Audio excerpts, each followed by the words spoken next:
produire suffisamment d'avions pour, à un moment donné, produire beaucoup d'activités aériennes. Et donc pour ce faire, depuis plusieurs semaines déjà,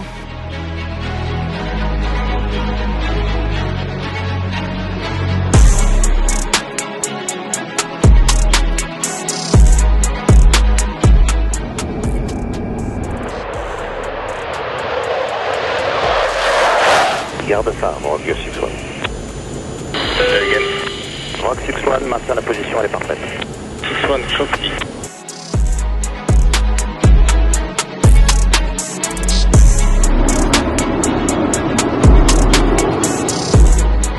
Ahí vemos el poder militar, el poder de fuego del ejército de Francia, una potencia nuclear. Déjenme decirles esto, las cosas se pusieron no graves, sino bastante graves. Posiblemente no vaya a pasar nada porque ya hemos estudiado también cómo se vende la mercadotecnia, o más bien cómo es la mercadotecnia militar, pero de que se pusieron graves, se pusieron graves. El señor Macron, el presidente de Francia, potencia nuclear, uno de los representantes en el Consejo de Seguridad de las Naciones Unidas, una de las 5 potencias nucleares, Francia, dijo que enviaría soldados franceses a territorio ucraniano para luchar obviamente contra los soldados rusos. No solo eso, quería que fueran tropas de la OTAN. Desde Rusia, el presidente Putin contestó contundente. ¿Qué no saben lo que están haciendo? ¿Qué no entienden que esto significaría la aniquilación de la especie humana? Porque esto significaría un conflicto nuclear ya, de una tercera guerra mundial nuclear. Y esto acabaría con los seres humanos en la Tierra. Lo dijo Putin, fue contundente. Por si fuera poco, desde Estados Unidos, quizá desde Alemania también, ¿cómo estarían las cosas que le dijeron a Macron? Oye, bájale, ¿no? Porque nosotros no queremos confrontación con Rusia. Pero Macron insiste. Vamos a preguntar qué significa todo esto. Hay muchas dudas, obviamente. El cliché principal es: ¿podría el ejército de Francia enfrentarse al ejército de Rusia? ¿Qué pasaría con la OTAN? Eso para empezar. Pero lo profundo lo tenemos aquí con esta masterclass, como siempre, de fin de semana, donde está Javier Martínez. Y esto es Detrás de la Razón. Soy Roberto de la Madrid. Comenzamos.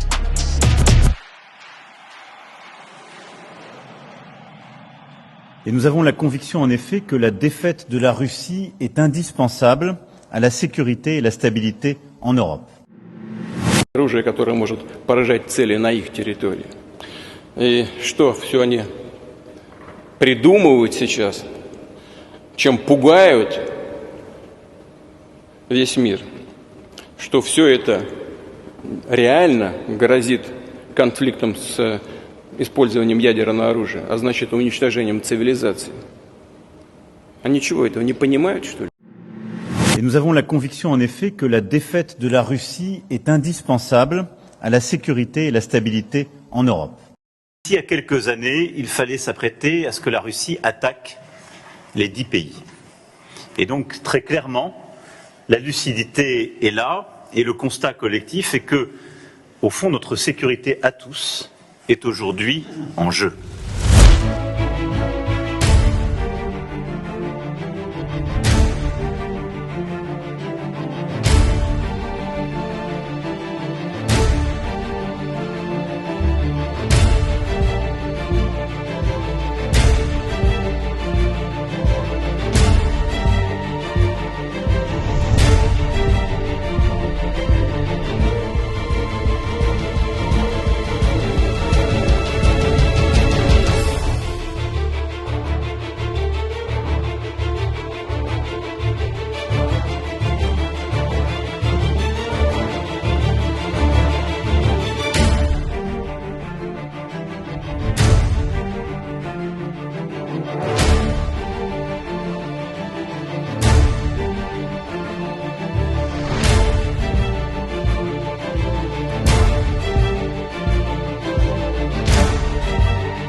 Pues vamos directamente al análisis. Muchas gracias siempre, como siempre, a toda la comunidad detrás de La Razón, a toda la gente que nos escribe, que nos felicita, que felicita a los analistas, principalmente a Javier Martínez.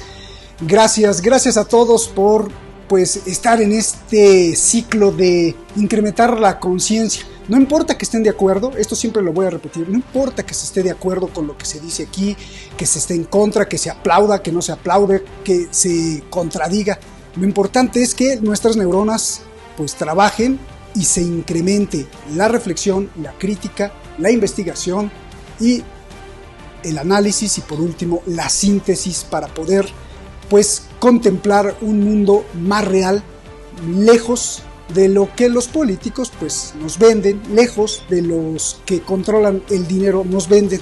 Y bueno, así podríamos comprender más las cosas e incluso prepararnos personalmente para el futuro de nuestros hijos, el futuro económico, social, médico. Javier Martínez, te recibimos con un gran abrazo, ya listo después de analizar todo lo que pasó en esta semana, y nos encantó el título que le pones, el punto inicial que pones para entrar a esta masterclass, que es una macronada más. Aquí en México suena feo, imagino que en España también, pero está elocuentemente bien diseñada y nos vas a explicar qué significa esto de una macronada más. Adelante, Javier.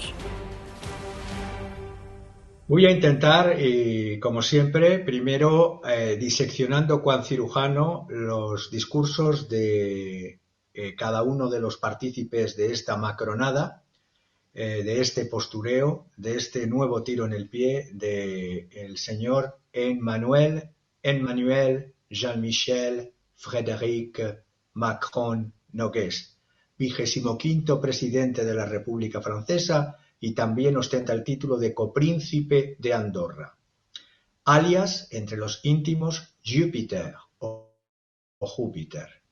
Pues bien, el lunes se despachó, lo resumimos en su frase. Javier, no es broma, de verdad le dicen Yo Júpiter. Nunca hablo en broma. Cuando... Júpiter. Sí, es Júpiter.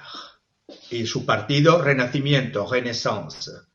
Pues bien, el señor, con todos esos nombres, Macron, dijo el lunes: no hay que excluir el envío de tropas occidentales a Ucrania para apoyar a este país en su guerra contra Rusia. Es decir, no hay que excluir, no dice que lo vaya a hacer, pero no hay que excluir el envío de tropas occidentales, es decir, implica a todos los otros miembros de la OTAN a Ucrania para apoyar a este país en su guerra contra Rusia, es decir, hacer la guerra contra Rusia. Pues bien, este mismo provocó una reacción, vamos a ver las otras reacciones. Primero en Dmitry Peskov, pocas horas después, el secretario general de prensa del presidente ruso Putin dijo: el mismo hecho de discutir la posibilidad de enviar ciertos contingentes a Ucrania desde los países de la OTAN es un elemento nuevo muy importante. Hizo un silencio. En este caso tendríamos que hablar no de la probabilidad, sino de la inevitable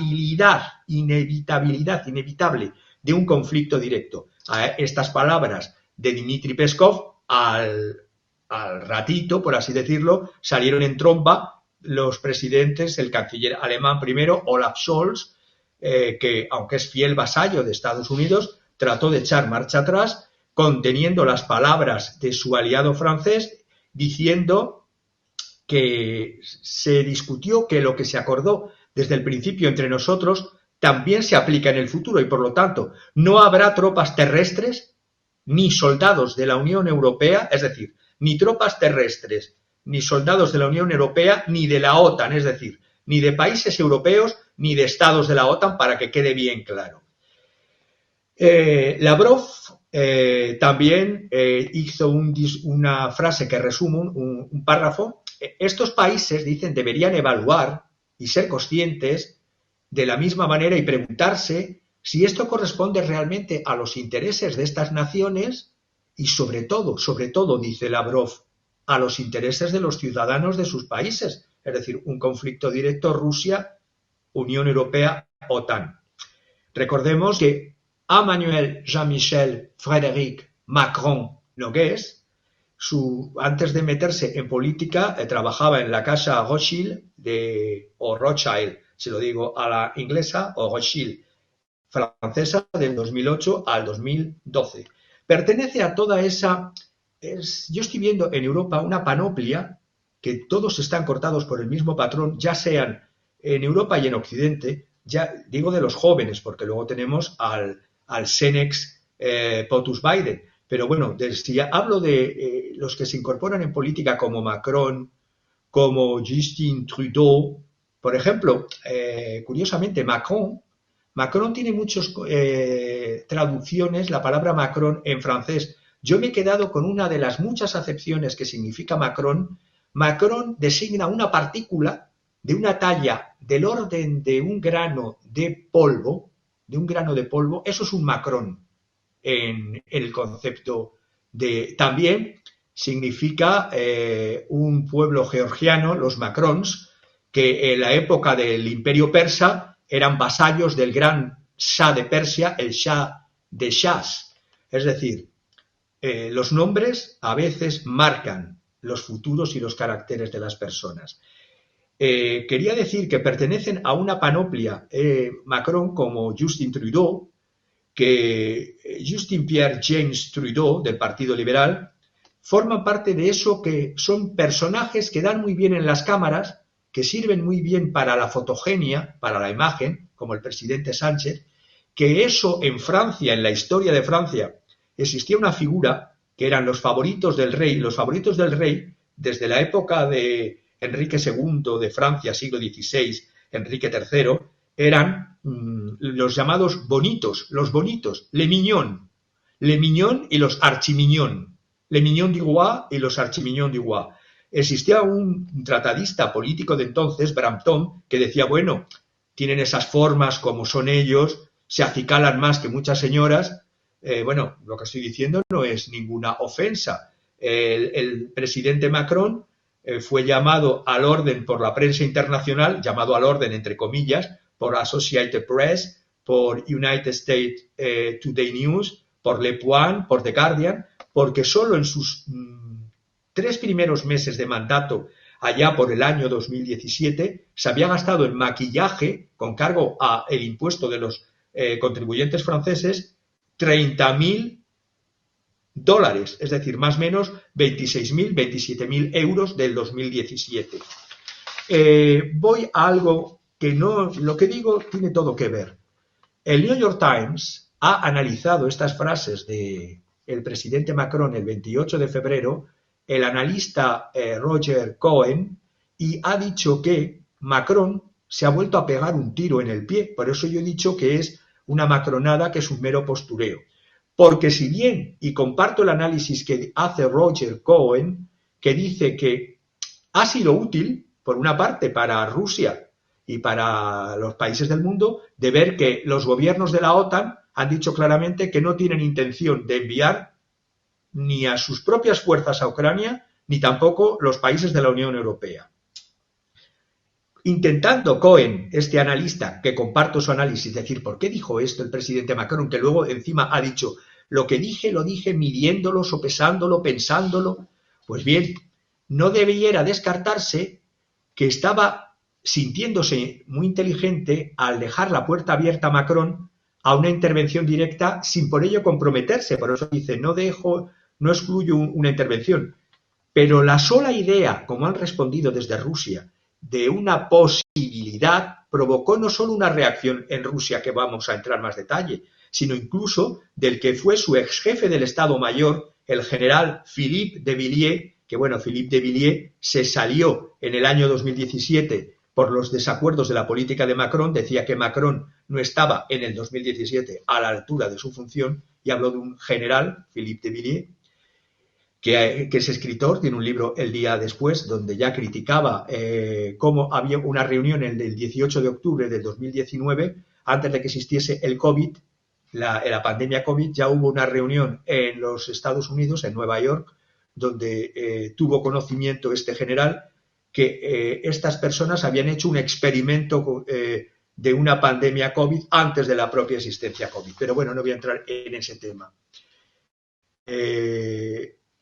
Vladimir Putin, en su discurso, como tú bien has dicho, que hizo el jueves, que le estuve siguiendo, el discurso más largo de Vladimir Putin, no lo seguí más de 2 horas porque terminé cansándome, también es verdad. Es el mensaje anual, el 19º ya, que hace ante su parlamento. Y empezó diciendo, la prensa occidental solo se ha basado en lo que era la política exterior. La política exterior, y seguí 2 horas de mensaje tomando notas, aquí las tengo, del mensaje de Putin, realmente fue 1/4 de hora de política exterior y el resto de política interna. Me voy a la política exterior. Dijo que el apoyo occidental a Ucrania realmente corre el riesgo de un conflicto, como bien has explicado tú, que utilice armas nucleares, lo que significa la destrucción de toda la civilización. Respecto a la negativa del presidente Macron de descartar el envío de tropas occidentales a Ucrania, recordaba esto el jueves Putin, el destino de aquellos que alguna vez enviaron sus contingentes a atacar Rusia, que es lo que ha sido en la historia de los que fueron a atacar Rusia. Estoy pensando en Napoleón y el ejército de la Grande Armée, la Gran Armada Napoleónica, que fracasó en Rusia. Estoy pensando en Adolf Hitler y su Wehrmacht, que fracasó en Rusia. Y dijo Putin, ahora las consecuencias para los posibles intervinientes serían mucho más trágicas. También dice, tenemos armas que pueden atacar objetivos en el territorio de Occidente y de la Unión Europea. Dijo que los suministros occidentales de armamento avanzado ofensivo a Ucrania y la perspectiva de un despliegue de tropas de la OTAN ponían en riesgo un conflicto nuclear. Estoy traduciendo las propias palabras de Putin, Putin añadió en ese 1/4 de hora, creen que esto es una especie de juego. Esto es lo que más rabia me da como occidental, porque nos está viendo como si fuesen infantilismos. Creen que esto es una especie de juego. Están cegados por su complejo de superioridad. En lugar de Rusia, Occidente necesita un espacio dependiente, en decadencia y moribundo Occidente, donde puedan hacer lo que quieran. Eso es lo que dijo Putin. Quieren hacerle a Rusia lo que han hecho a muchas regiones del mundo, incluida Ucrania, traer la discordia a nuestra casa y debilitarnos desde adentro. Confirmó que Rusia reforzaría el despliegue de tropas en las fronteras con los países de la OTAN, que ya están prácticamente en todas las fronteras de Rusia, neutralizaría las amenazas creadas por la incorporación de Suecia y Finlandia a la OTAN tras su invasión de Ucrania. Esto es lo que dijo textual, no dijo que atacaría ni a Finlandia ni a Suecia, sino que neutralizaría lo que es el peligro de tener en sus fronteras a la OTAN por el norte, por el centro y por el sur. Armas nucleares en el espacio, ya lo comentamos la semana pasada, pero ahí el propio Putin el jueves dijo, Occidente intenta una vez más arrastrarnos a una carrera armamentística, repitiendo el truco que jugaron con la URSS en los años 80, cuando la URSS gastó demasiado en armamento y en su ejército y aceleró su colapso en el año 91. Pues bien, esto es lo único que se dijo con respecto a política exterior, defensa. El resto fue, y lo voy a intentar resumir también. Son muchas hojas, pero lo voy a resumir en una hoja. La hoja de ruta, marcó una hoja de ruta Putin para los próximos 6 años.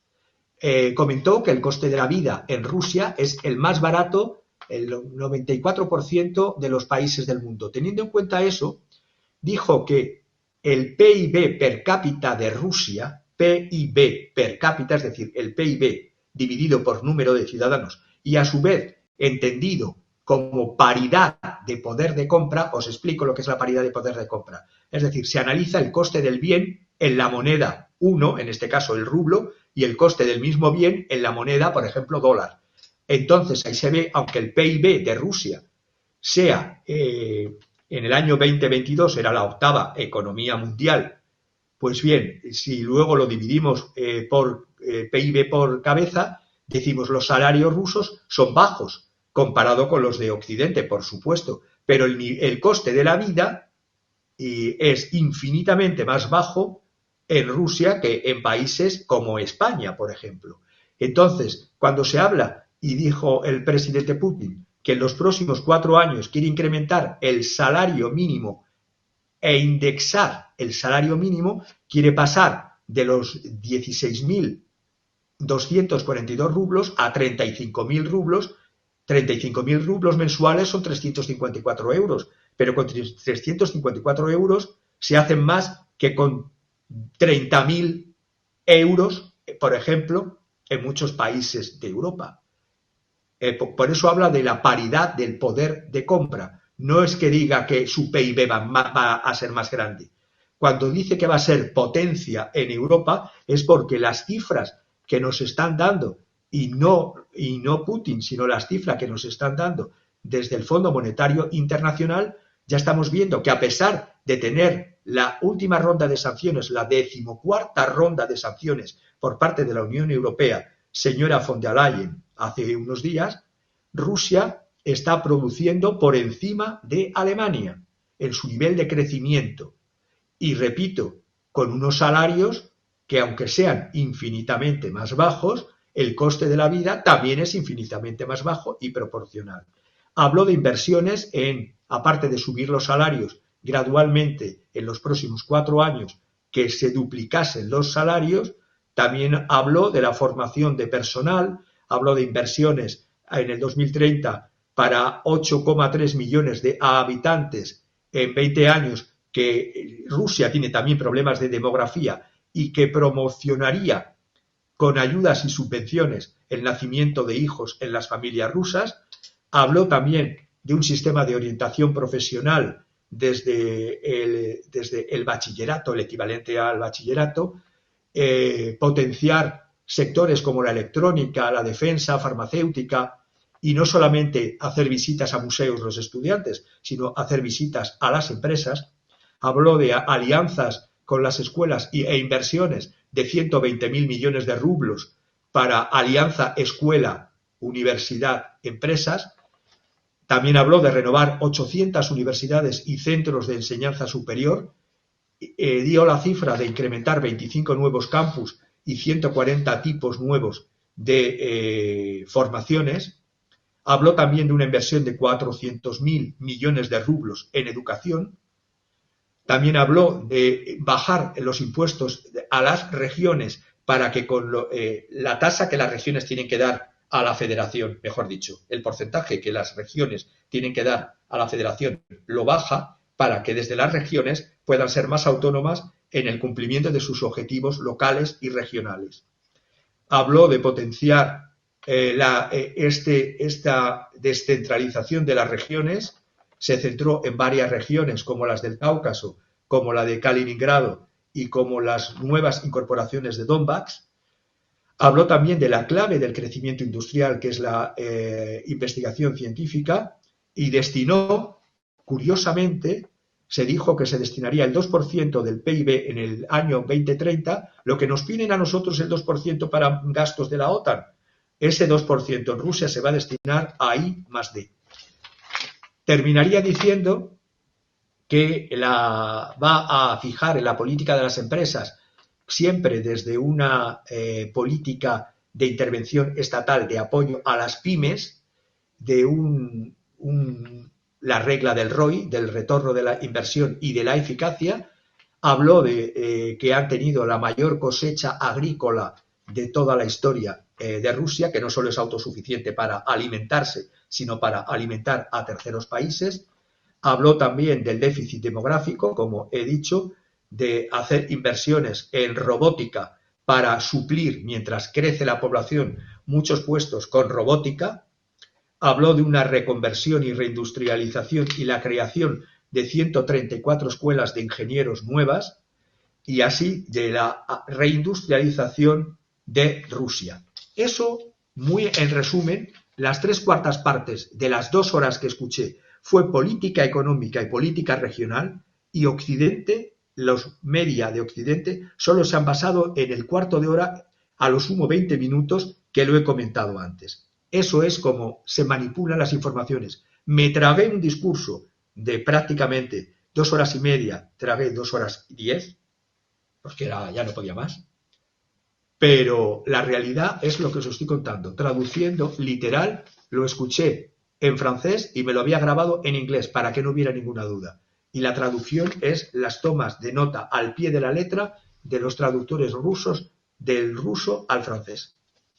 Bien, qué bueno que haces esta aclaración, porque bueno, sí, toda la gente que se informa en los medios tradicionales, pues dice, o sea, tal pareciera que salió Putin a simplemente contestarle a Macron, ¿no? Y hacer una amenaza de aniquilación de la especie humana, y pues las cosas son un poco diferentes, o muy diferentes, cuando es un discurso de más de 2 horas hablando sobre la economía y dedicando una parte a la respuesta de Macron. Para finalizar este tema, Javier, 2 preguntitas que son cliché y que se hacen muy seguido, sobre todo en todos nuestros espectadores. Macron, el ejército de Francia, ya lo dijo Putin, que caería como Napoleón, pero yo te lo pregunto a ti. ¿El ejército de Francia tendría el poder para enfrentarse al ejército de Rusia en un territorio, además, como Ucrania, por un lado, y por el otro lado, Putin estaría solo jugando, o es una respuesta seria? O sea, ¿sí habría explosiones nucleares, como él mismo lo dijo, Javier? Yo solamente te puedo responder que la potencia de un Sarmat, es decir, de un RS-28, misil balístico intercontinental pesado ruso, que tiene combustible líquido y suele llevar entre 10 a 15 ojivas dispersables, se dice así, dispersables MIRV termonucleares, el alcance es, si mal no recuerdo, el alcance es de 18.000 kilómetros. Es decir, con que cayese un Sarmat con 15 ojivas, se expandiría hasta mis queridos Pirineos, que son frontera con España. Nada más. ¿Y el poder del ejército francés sí caería como Napoleón? Pues si es una guerra que se pretende que se repitiese, una guerra como la de Ucrania, en la que se ha hecho todo como una guerra tradicional de trincheras, como vengo diciendo, y una guerra donde se ha utilizado poco aviación y se ha utilizado más las fuerzas terrestres, eso es impensable si quisieran atacar Rusia, porque antes de que llegasen a territorio ruso cualquier tropa, había o habría, y eso lo puedo dar no como artículo de fe, sino como una realidad, por desgracia, sería un lanzamiento de un arma nuclear localizada en un determinado punto de Europa. Bien, pues gracias por esta claridad y por estos puntos, Javier. Vámonos del otro lado del Atlántico. Biden jalando, no jalando, o bien los que operan a Biden le jalaron las orejas a Macron, le dijeron bájale, y viendo el conflicto, frotándose las manos, el negocio. ¿Qué es lo que quiere Biden? ¿Quiere una guerra permanente o qué cosa? Biden, o mejor dicho, los que están detrás de Biden, porque Biden no deja de ser, como muchos políticos, o por no decir la inmensa mayoría, son títeres de los intereses en este caso, de los complejos militares industriales de sus respectivas naciones, pero el mayor complejo militar industrial es el presupuesto del Pentágono, es decir, se incrementan los gastos militares en Estados Unidos año a año y eso no es causa de preocupación en Occidente. Se incrementan incluso en investigaciones para guerra de las galaxias y eso no es motivo de preocupación. Debe ser que las bombas de nuestros aliados, que también nos espían incluso con escuchas, deben de ser bombas que caen como el maná del cielo. Es la apoteosis, como digo, del complejo militar industrial, lo que están viviendo con la presidencia del POTUS Biden. La Casa Blanca está llevando a Estados Unidos a un pozo presupuestario. La nueva estrategia industrial de defensa, y la voy a explicar con detalle, y aquí sí voy a entrar con detalle, porque tengo datos de mis amigos de Estados Unidos, la nueva estrategia industrial de defensa es una rendición a los fabricantes de armas, y digo bien, una rendición a los fabricantes de armas, y una maldición y un castigo para los ciudadanos de Estados Unidos, los ciudadanos comunes y corrientes. La administración del POTUS Biden está sobredimensionando la industria de defensa. Como dice, y ya voy a citar a uno de ellos, en la publicación Forbes del 17 de enero, decía William Hartung, que es un analista de defensa que cubre la economía del gasto militar, decía que la preocupación primera que tiene Estados Unidos realmente es la de superar a China, mientras se continúa suministrando fondos y armas a Ucrania en una guerra proxy contra Rusia. La alarma del establishment de la seguridad nacional es las propias capacidades de la industria armamentística de Estados Unidos. La industria armamentística, y esto es lo peligroso, dijo el presidente Biden en la televisión, la industria armamentística es un arsenal de la democracia. La industria armamentística es un arsenal de la democracia. Y esto lo criticaba William Hartung en Forbes, 17 de enero del año 24. No ha salido en los medios occidentales. Dirían que es que se ha ido la cabeza a Biden. Pero dijo textual esto, la industria armamentística es como arsenal de la democracia. Todo esto con una mayoría demócrata en el Senado, estoy pensando en Chuck Schumer, que habla con todos los funcionarios alabando los beneficios de este arsenal de la democracia, ese destino de este senador de Nueva York con un presupuesto aprobado ya en el Senado, pendiente de que pudiera pasar a la Cámara de Representantes, que tiene mayoría republicana y que está vetado ahí, está parado, es incrementar otro PAC de, pues concreto, 91.000 millones más de dólares. Y esto se dice pronto, 91.000 millones más a lo que ya es el presupuesto billonario de armamento de los Estados Unidos. Ahí irían 61.000 millones para el Black Hole, el agujero negro de Ucrania, irían 14.000 millones para Israel, porque debe ser que Israel no está matando suficientes palestinos con la eficacia y la rapidez que Chuck Schumer, líder demócrata de la mayoría, quisiera, y luego otros 5.000 millones más para Taiwán y para socios del Indo-Pacífico, y esto no es provocar a China. Este nuevo PAC, estoy diciendo 95.000 millones, de los cuales 61.000 millones para Ucrania. Pesan más, y esto es lo peligroso, no son razones de Estado, pesan más las peticiones de intereses especiales de los contratistas de armas y de sus bolsillos que los intereses reales de defensa y de seguridad de la nación llamada Estados Unidos de América. El documento se llama DOD, Document of Defense, el documento de defensa.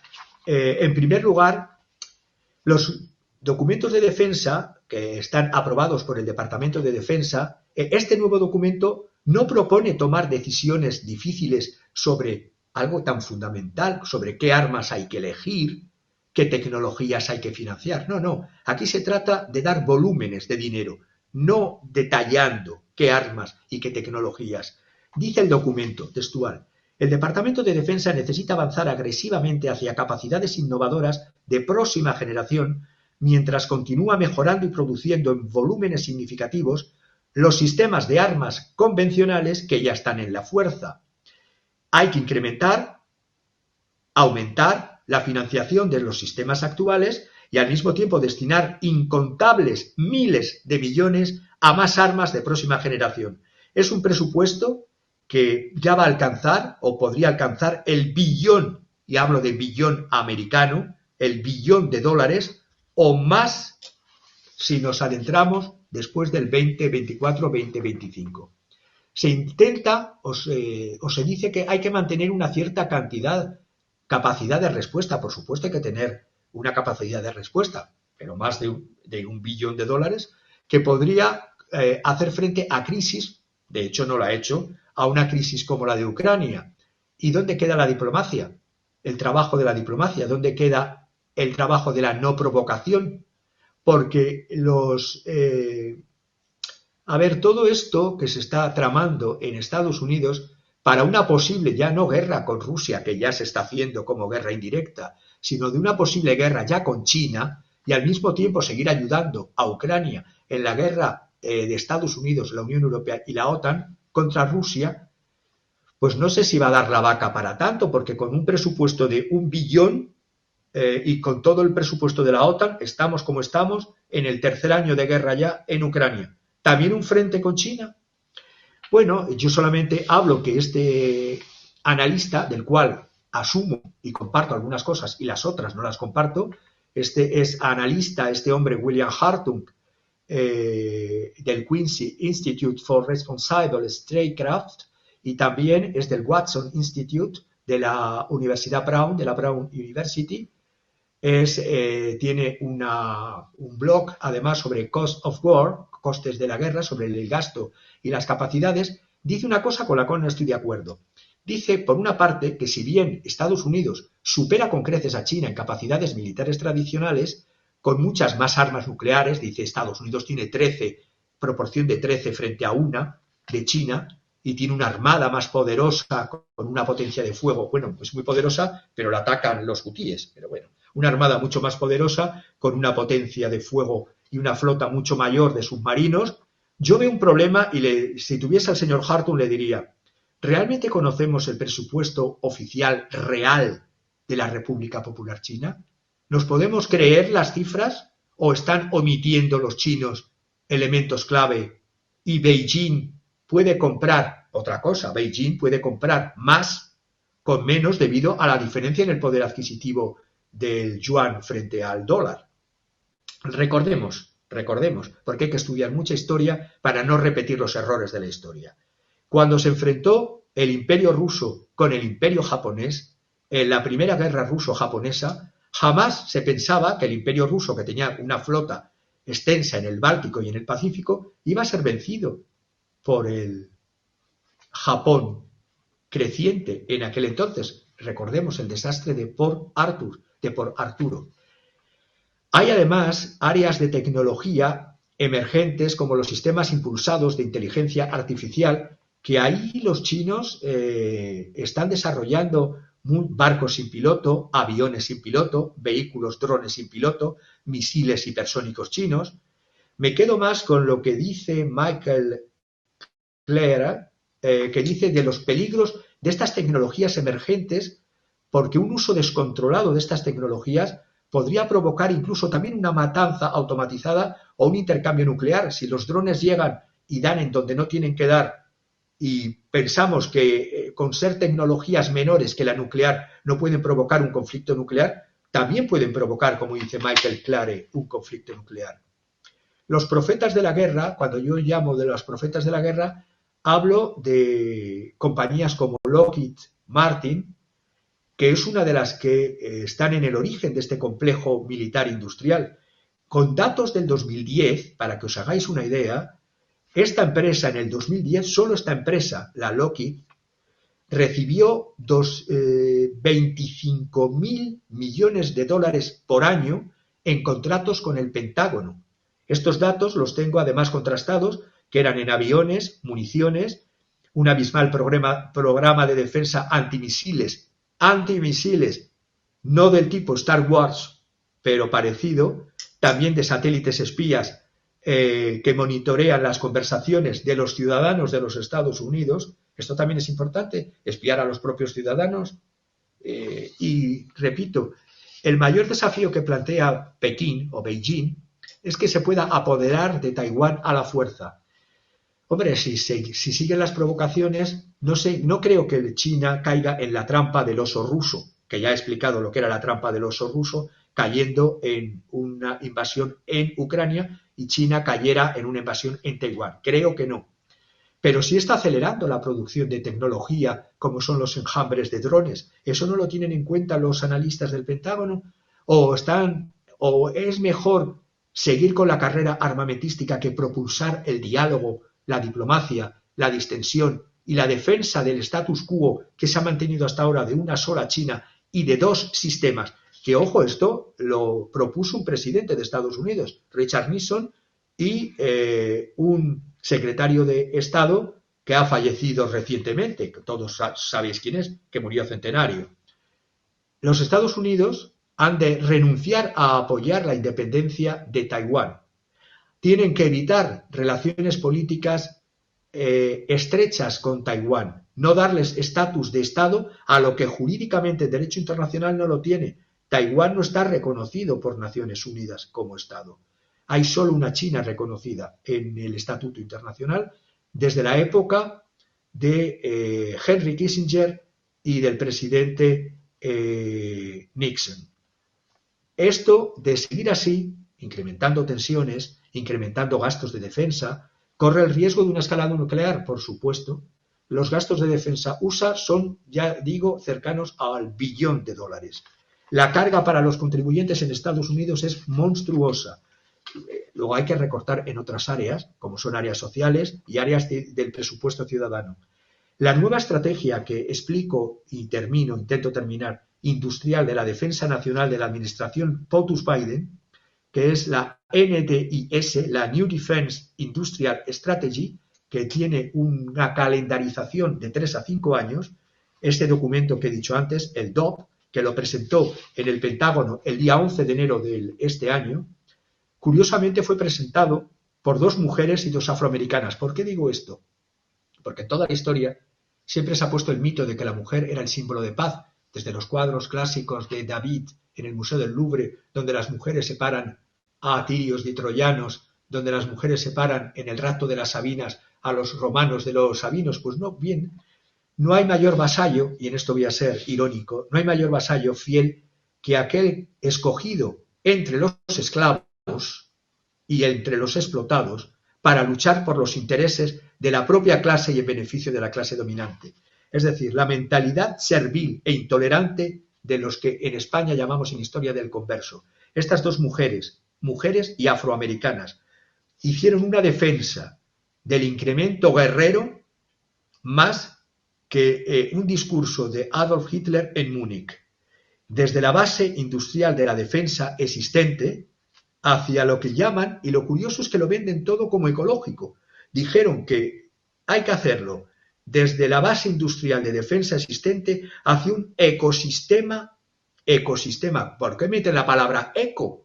Ecosistema industrial de defensa modernizado, más robusto, resiliente y dinámico. En la presentación que se hizo por estas 2 señoras, también estaba presente el subsecretario de Defensa y ahí voy, de adquisiciones y mantenimiento, puesto muy importante en todas estas políticas, los que llevan las políticas de compras y de mantenimiento, el doctor William A. LaPlante. Antes estuvo en laboratorios militares, curiosamente pasan de laboratorios a políticos, de políticos del ejército, pasan a empresas privadas.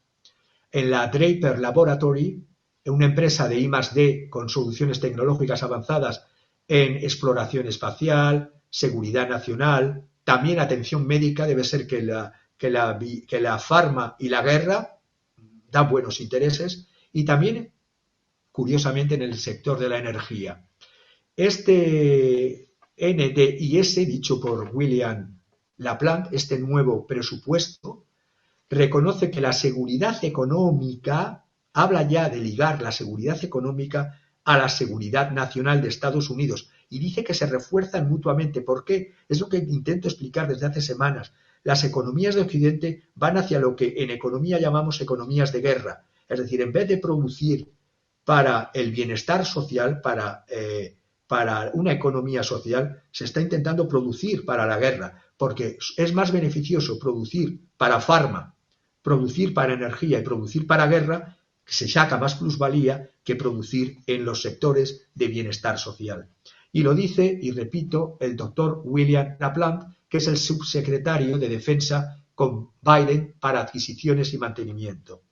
Dice que es también, habla del término, es una vía para modernizar el ecosistema industrial, es decir, una industria en decadencia se refuerza con una industria de guerra, de defensa, que reconoce que este esfuerzo no puede venir solo, y ahí mete el dedo en la llaga, no solo puede venir del documento de defensa, sino de la cooperación y de la coordinación, ojo con la palabra coordinación aquí, entre todo el gobierno de Estados Unidos, la industria privada, es decir, van a condicionar que muchas industrias privadas se reconviertan en industrias de guerra, también de los aliados y también de los socios internacionales, hacia una estrategia de economía de guerra. Es decir, es un momento estratégico a aprovechar. Y así lo dicen, hay una competencia creciente con China, hay una lucha en Ucrania contra Rusia y hay una campaña militar de Israel en Gaza. Pues redoblemos la apuesta en defensa y la carrera armamentística y incrementemos, cueste lo que cueste, y reconvirtiendo las industrias que se tengan que reconvertir para esta orgía desenfrenada y ciega hacia el gasto militar en beneficio de las industrias de armamento y de los burócratas en los altos cargos de la administración que se llevan comisiones por ello, evidentemente. Estoy pensando, y termino este apartado, el 41 presidente de Estados Unidos, Bush padre, que estuvo desde el año 89 hasta el año 93, es el momento en que terminó la Guerra Fría. Como todos conocemos, la Unión Soviética cayó en el año 91.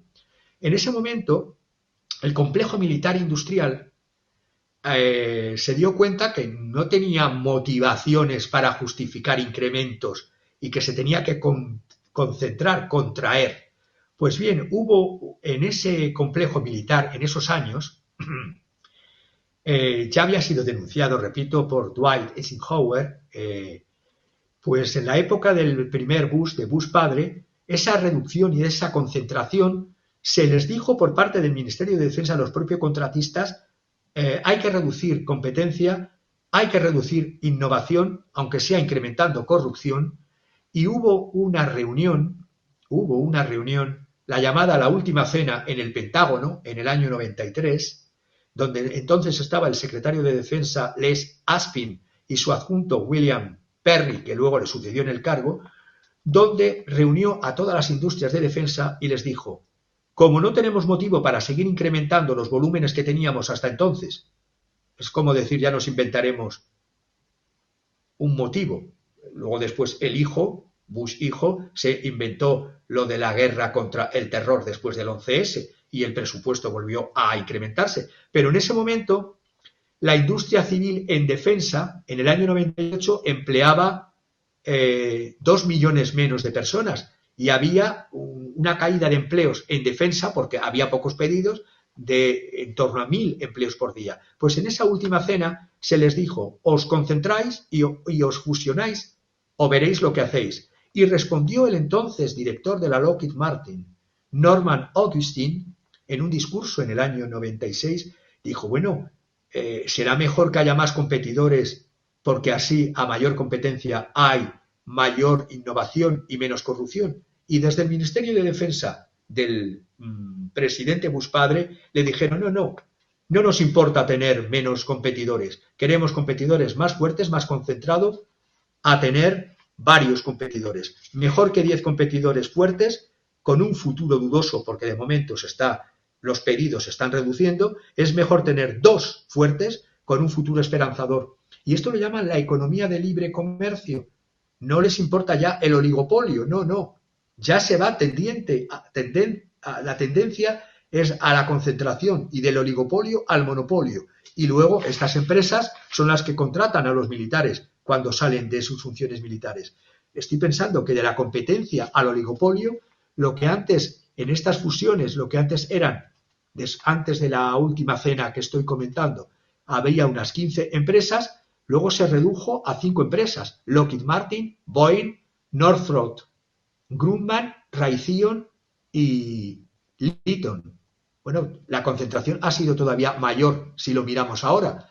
Es decir, ¿con qué quiero decir con ello? Cuando acabó la Guerra Fría, el presupuesto de defensa se redujo, se produjo esta sequía, no se necesitaba la misma capacidad de reserva que habíamos imaginado, decían ellos, para la Tercera Guerra Mundial.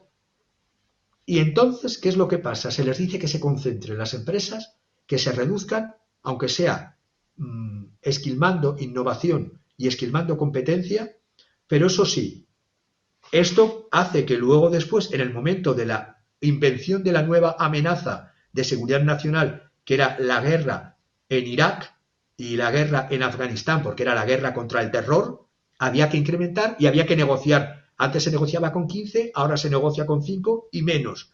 La banda de los 5, como yo les llamo, la banda de las 5 corporaciones de empresas militares, han ido aprovechando este incremento de poder económico en el Pentágono y se han ido abriendo camino dentro del Capitolio. Y lo explico.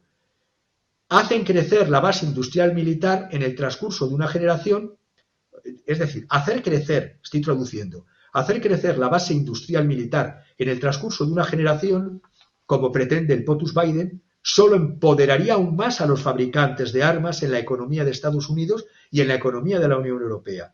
Ahondar aún más y incrementar el foso todavía tan grande del gasto militar, estos desembolsos en defensa de 2000 al 2023, por ejemplo, de 295.000 millones que era en el año 2000. En el año 2000 se gastaban en desembolsos de defensa a Estados Unidos, en el 2000 295.000 millones. En el 2033 va a ser más de un billón, es 1,1 millones de dólares. Es decir, la proporción es brutal. Los enemigos crecen como churros, es decir, se concentran y encima se tiene que tratar solo con 5 empresas. Repartir aproximadamente la mitad de este gasto militar entre 5. Por eso he dado el dato antes de lo que gana Lockheed Martin año a año. Los grandes contratistas de defensa han desempeñado un papel central en la lucha en las guerras posteriores al 11S. Han proporcionado, dicen, trabajadores, porque ya no solamente dan las armas, es que se está privatizando hasta la guerra. Es decir, nos proporcionan mercenarios. Ya sabemos las empresas mercenarias ligadas a estas empresas de armamento. Han proporcionado suministros, han proporcionado servicios logísticos, armas a las Fuerzas Armadas y a la coalición. Para que os hagáis una idea, en la guerra en Irak, el crecimiento de estas contrataciones privadas han crecido desde el 11S. Hay más empleados privados involucrados en las guerras de Irak y de Afganistán que personal militar propio de los Estados Unidos. La proporción es de 1,5 a 1, es decir, 50% más de contratistas que tropas en las regiones del Comando Central de Estados Unidos en Irak y en Afganistán. ¿Esto qué es? ¿En beneficio de los Estados Unidos o en beneficio de estas 5 empresas? Desde el inicio de la guerra en Afganistán, los primeros 14 billones de dólares, entre un tercio a la mitad, fue a parar a contratistas privados. El negocio de la muerte, ya sí termino, es primero carnaza para los picadores de carne. Segundo, para desgracia para los mutilados y los lesionados psíquicos y físicos. Y tercero, es un negocio después para los vendedores de drogas, el fentanilo y similar. Y luego para la industria farma, porque los tiene que tratar. O te pinchas drogas o te pinchas otras dosis de lo que sea.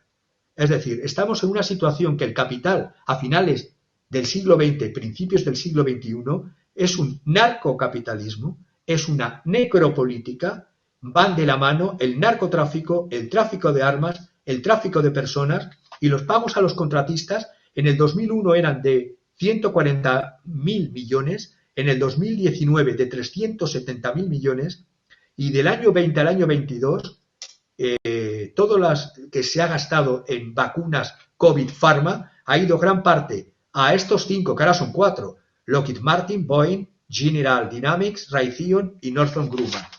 Si esto es en beneficio, esto es una economía de camuflaje.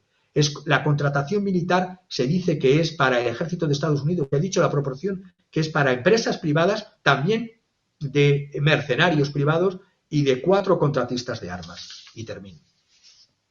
Ahora solo falta que un día se rebelen estas 5 empresas y hagan su país propio, ¿no? O sea, porque tendrían el poder como para hacer, pues prácticamente ellos saben todos los secretos del ejército de Estados Unidos y de otros ejércitos, porque le han vendido no solo a Estados Unidos, sino le tienen repleto de armas a todos los aliados de Estados Unidos y más allá, ¿no?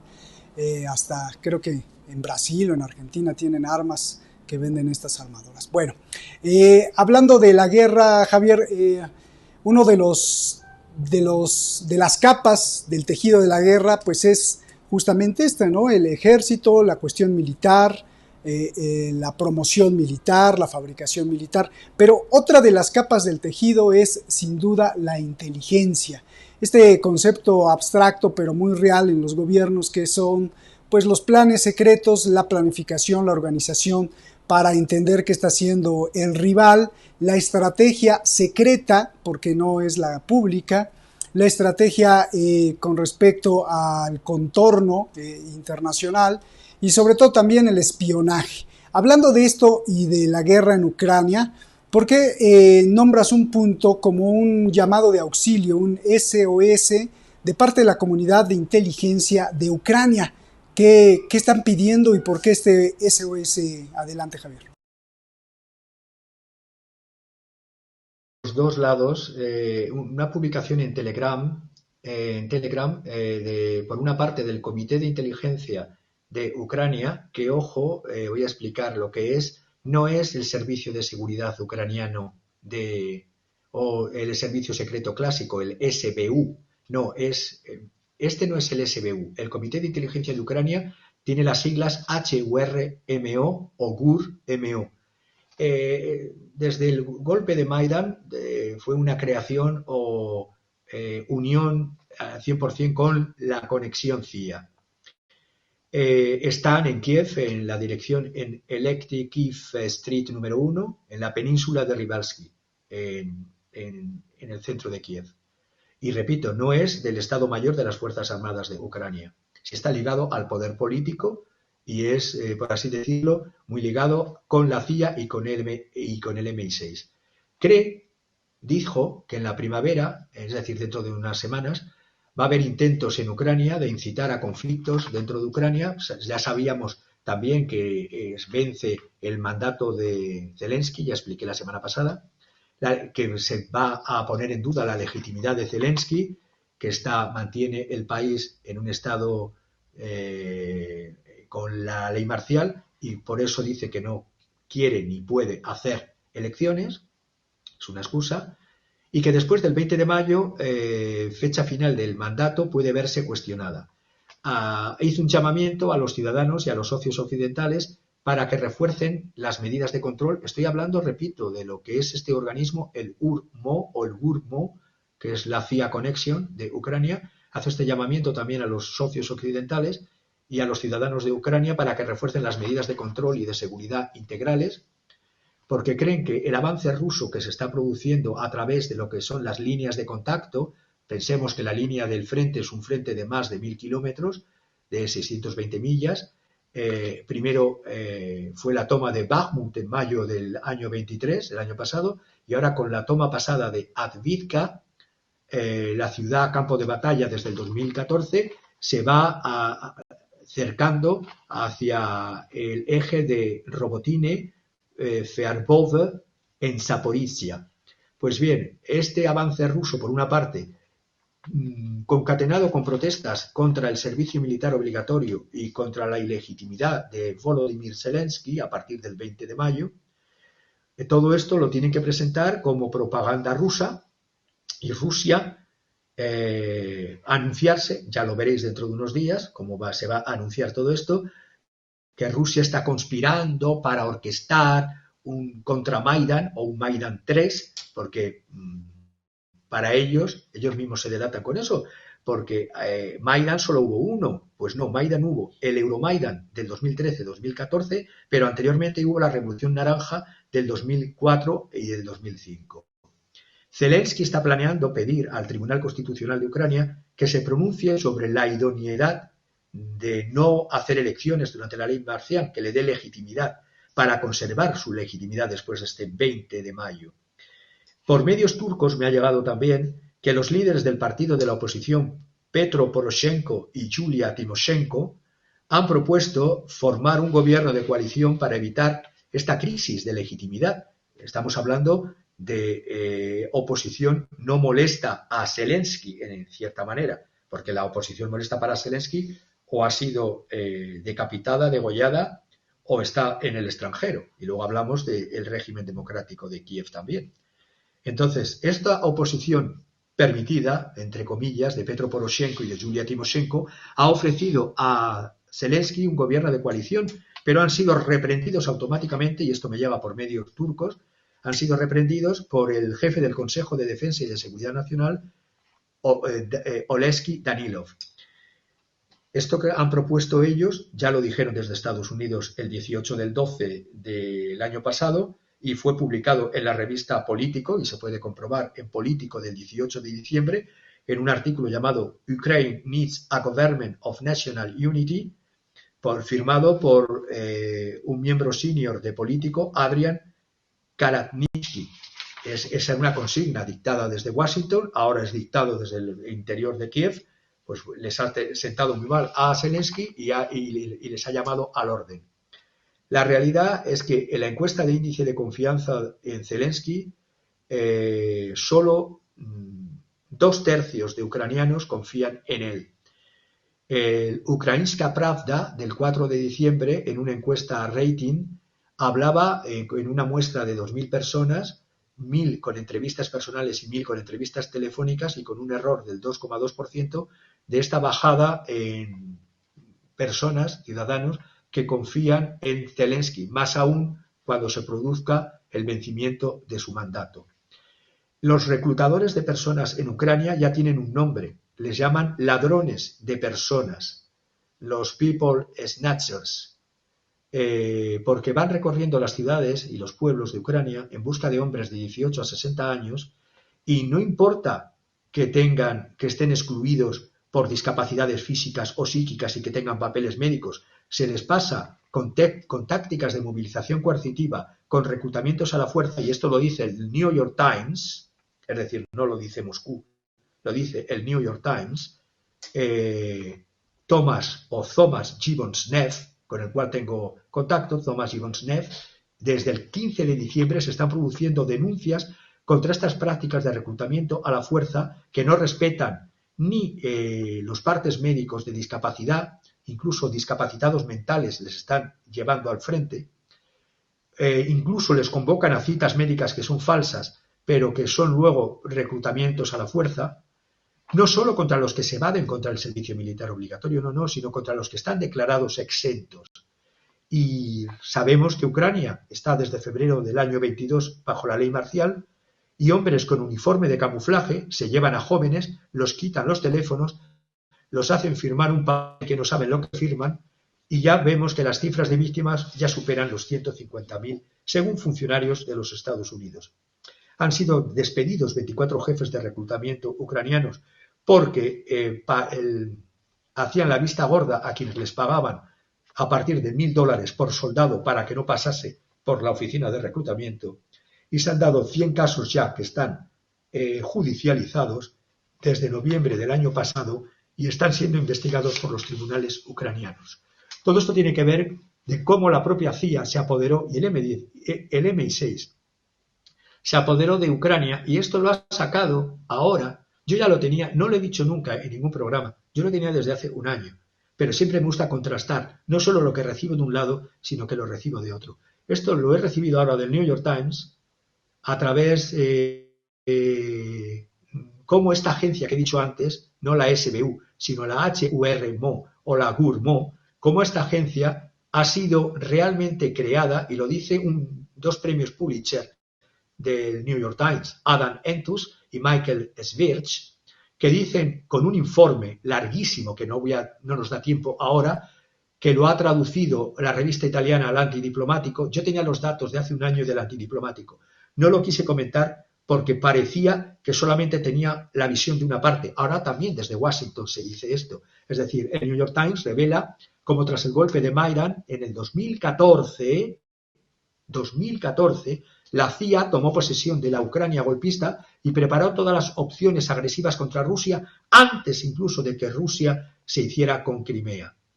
E incluso da detalles, son muchas hojas, si queréis lo comento en otro programa, porque es digno de ver con detalle cómo hasta crearon el búnker secreto cuando los rusos entraron ya en el 2022, el 24 de febrero en Ucrania, bueno, y llegaron hasta las puertas de Kiev y destruyeron el primer búnker secreto.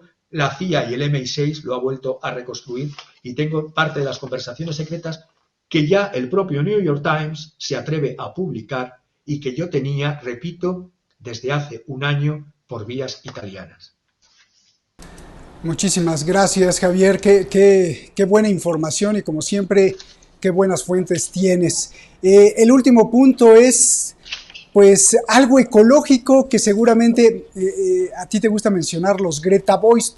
Los Greta Boys son, para los que nos están escuchando, pues toda esta banda de gente que dice luchar por la ecología, encabezados por la niñita Greta, que aparece en las Naciones Unidas y en muchos anuncios promoviendo un mundo más bonito, más claro, sin contaminación, pero en realidad pues está financiada por muchos intereses que no tienen nada que ver con la ecología. Hablando de esto, Ucrania es un paraíso, ¿no?, ecológico.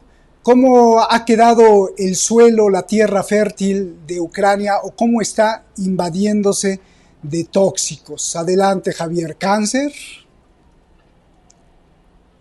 Pues sí, el tan cacareado suelo de Ucrania es ahora tóxico. Me voy a remitir a aproximadamente, y voy a decir que investigación lo acaba de hacer público, una investigación occidental, aproximadamente un tercio del territorio de Ucrania está contaminado y más o menos es el tamaño de cualquier país medio de la Unión Europea, solo un tercio.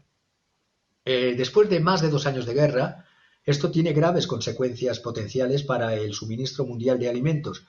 Esto lo han investigado y lo ha publicado Responsible Statecraft y ha publicado la noticia. Yo luego me he metido en el estudio y son 2 doctoras ucranianas, doctora Olina Melnik y la doctora Sira Kulavdara, donde han comprobado como en este tercio de territorio ucraniano elementos tóxicos como el plomo, el cadmio, el arsénico, el mercurio, se están filtrando a los suelos a través de las propias municiones y de las armas.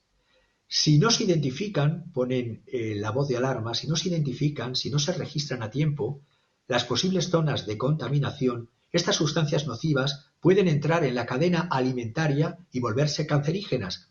Es una gravísima amenaza a la seguridad alimentaria mundial, ya no solamente de los ucranianos, sino mundial, porque siguen exportando cereales y otros productos.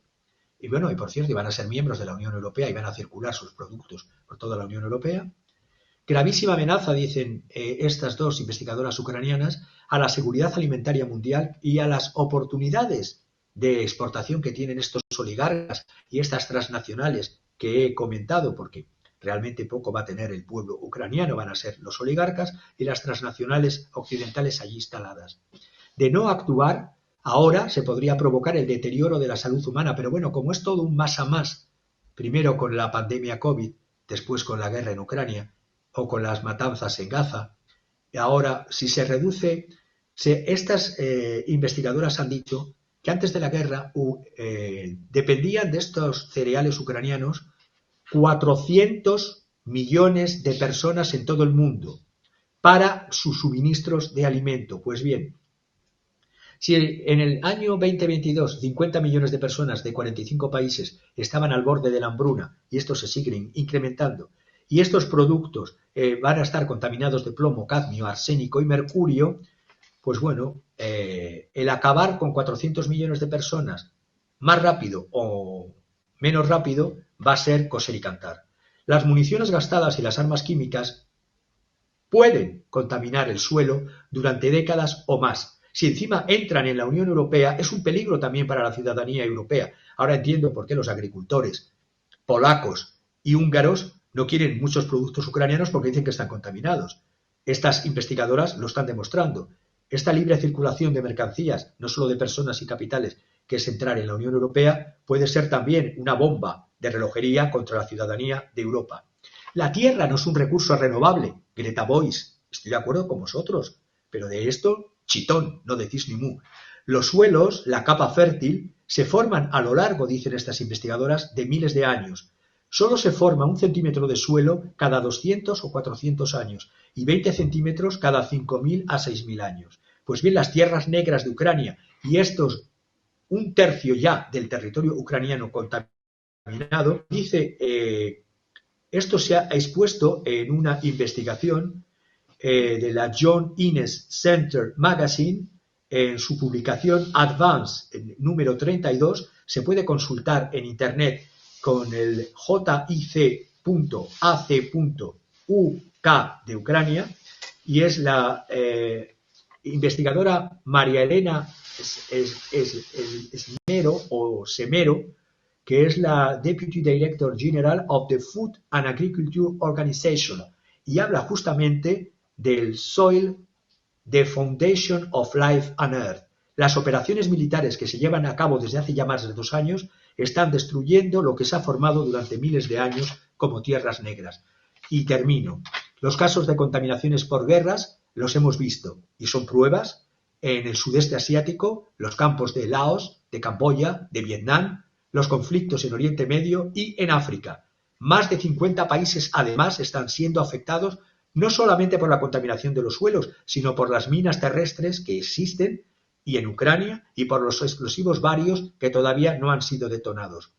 El proyecto de evaluación de daños que proponen estas investigadoras en las tierras agrícolas ucranianas y en los ecosistemas, aquí sí hay que hablar de ecosistema, en el noreste de Ucrania, debido a la invasión rusa, es un programa dirigido por la doctora, ya le he dicho, Olina Melnik. Y hay investigadores de Inglaterra, de Ucrania y de Suiza, y están pidiendo simplemente que se determinen, que se localicen, que se mejoren la capacidad de mapeo del monitoreo ambiental y que se gestionen estos daños antes que estas tierras agrícolas y estos animales contaminados lleguen a las mesas del planeta. Pues muchísimas gracias por esta clase magistral, y ahora sí llegó la hora en la cual la interpretación, la creatividad, por supuesto, y la mezcla entre el arte de las palabras y el arte de la investigación dan como resultado pues la exposición de una obra que eliges, y en este caso esta obra creo que también nos impacta muy profundamente al mundo entero, porque por un lado pues exhibe un jardín de la muerte, aunque las poses o las posturas de los que están ahí, de los esqueletos o de los cráneos, simbolicen otra cosa. Es de un pintor finlandés, creo, ¿no? Y que le gustaba mucho el simbolismo. Ya nos dirás tú por qué escoges esta obra, qué historia está detrás y qué interpretas en este Jardín de la Muerte. Javier, adelante. Pues la he escogido porque viene a pelo incluso con lo último que estaba diciendo, con estos alimentos y estos animales contaminados por las guerras y por esta bomba de relojería que puede afectar a estos 400 millones de personas que consumen productos directamente desde las tierras ucranianas. El pintor es Hugo Simbert, es un pintor que, si bien se le dice ahora pintor finlandés, fue un pintor que nació en el Gran Ducado de Finlandia y murió en el Gran Ducado de Finlandia, que pertenecía al Imperio Ruso, por lo tanto formaba parte de eso que era el Imperio Ruso en la época de los zares. El cuadro es del 1896, es un cuadro de 16 centímetros por 17 centímetros, está expuesto en uno de los 3 museos que tiene Helsinki de la Finnish National Gallery, es el Museo de Arte Atheneum, se llama así, y aparece un personaje de muchas mitologías, que es ese personaje de la muerte con capa, con túnica, que es el Grim Reaper. En muchas mitologías este esqueleto vestido con una túnica a veces empuña una guadaña, aquí no empuña guadaña, y que causa la víctima, que causa la muerte a los que señala, es el espectro de la muerte en muchas mitologías. Estoy pensando, eso se llama en griego, en la mitología griega clásica tenía un nombre que era el psicopompo. Psico de psique, almas, y pompos es decir, de guiar. Psicopompos, el que guía las almas al más allá. Estaba el Anubis egipcio, el barquero griego Caronte, la diosa Hécate, el dios Hermes, el dios Mercurio romano, las valquirias nórdicas, el Xolotl azteca, la morana eslava y el Banff etrusco. Aquí se ocupan de jardines, por lo tanto, no es la muerte en el sentido tétrico y fatídico. Aquí estamos hablando de la muerte como símbolo, porque están cultivando jardín, símbolo de nacimiento y renovación. Simber siempre estuvo ligado a la vida rural, era un pintor simbolista con toques de ingenuidad infantil, prefería la vida rural sana y simple a la decadente y complicada vida de las ciudades, de la vida urbana. El Jardín de la Muerte también lo representó en un fresco en la catedral de una ciudad de Finlandia, como este, pero mucho más grande y precioso, en la ciudad de Tampere, en la iglesia de St. John's Church. El jardín es el lugar donde van los muertos, es como una etapa intermedia donde van los muertos antes de ir al cielo. Los esqueletos aquí son esqueletos amigos, por eso lo he asociado a ese dios o figura azteca también. Los esqueletos amigos con rituales amigables y cotidianos que alejan ese terror a la muerte. Es un jardín en el sentido filosófico de los jardines religiosos, de los jardines del Edén, del jardín de Cristo o del jardín de las virtudes. Era muy extraño este señor Simber. Nació el 24 de junio de 1873, tenía un hermano gemelo, coincidió su nacimiento con el día de San Juan, que es la celebración pagana del sol que no se acuesta, que no se couche pas, así como lo tengo en las notas francesas, y murió el 12 de julio de 1917, repito, en el Gran Ducado de Finlandia. Fue pintor, artista gráfico y simbolista. Sus temas, más que macabros en el sentido de miedo, en este cuadro lo quería traer justamente porque hay posibilidad de renovación, hay posibilidad de transformación, hay posibilidad de renacimiento, no solo en el paso de la vida a la muerte, sino también si cambiamos la vida. Es decir, traigo 2 pensamientos para cerrar. El de un checoslovaco, mejor dicho, un moravo, por lo tanto, hoy día, en esta división de países cada vez más pequeños, de un eslovaco de la región de Moravia, pero antes era un checo, en el siglo XVII, Juan o Jan Amos Comenius, o Comenius, en una obra gigantesca, que solo he leído pinceladas, porque gigantesca, en la 5ª parte llamada Omnilengua, dice que soñaba con tener un idioma común en el que pudieran entenderse todos los seres humanos de la Tierra, y hacía un énfasis especial en la unidad mundial a favor de la vida. Decía: todo aquel que de veras no desee todo género de bienaventuranzas para la humanidad entera, comete una injusticia contra toda la humanidad. Y terminaría diciendo otra frase de Erich Fromm, que la hemos perdido: la capacidad de desobediencia, de decir no, es la condición de la libertad. Si temo a la libertad, no puedo atreverme a decir no, no puedo tener el coraje de ser desobediente. Seamos desobedientes y luchemos por la vida. Uy, que no se lo tomen muy en serio los de YouTube, porque si no ahorita nos cancelan. Lo bueno es que luego a veces no hay tanta intelectualidad, pero esto es muy cierto. Este corazón que levanta la voz es lo que debe de permear en nuestras almas. Javier, muchísimas gracias por estar en esta trinchera, por dejar algo siempre a la vida humana, y es parte de nuestro tributo, de nuestra contribución a esto que es un tesoro, la vida, pero que la gente no la sabe, bueno, no la gente, mucha gente, sobre todo la que decide los bombazos, no la sabe apreciar, porque todos somos tan valiosos. Muchas gracias, Javier, un abrazo gigantesco, gracias por traernos esta obra de arte, gracias por traernos esta investigación, y nos vemos la próxima semana en otra Masterclass. Gracias, hermano. Y a ti que nos ves en cualquier parte del mundo, muchísimas gracias, y gracias siempre por el apoyo de estar en esta comunidad de Detrás de la Razón. Hasta la próxima.